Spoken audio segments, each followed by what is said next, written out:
আসসালামু আলাইকুম ভাই বোনেরা ওনারা কেল্লা আছেন আজ বাজারে গেলাম আর মাইয়া দুনু মিষ্টি কুমড়া নাহা কিন্তু আর তো অনেক সুন্দর লাগে এটালাই এই মিষ্টি কুমড়া এবার লই আইলাম আর আনলাম দে এই মাছ এখন কেলে হইবে ন জানি 7 হইব না 9 হইব 750 টাকার দর বলে কেজি এটা আনি দে 260 টাকার মাছ এখন সুন্দর হইয়ে না কইবেন কেলে সুন্দর হইয়ে মাছ নাকি খারাপ হইয়ে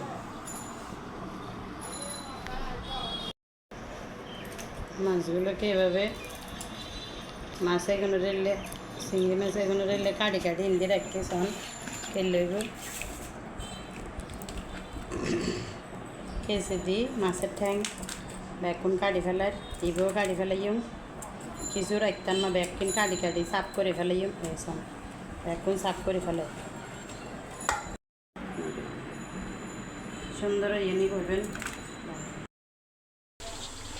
চুলের মধ্যে দিয়ে দিলাম দে সরষের তেল এখন দিলাম দে পেঁয়াজ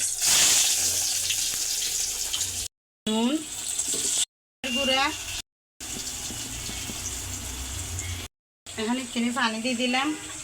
কষানি যোগ্য তারপরে দিলাম দিই চামাচ কষানি ইয়েতে আলু দিয়ে এসে এখন দিলাম দে চিংড়ি মাছ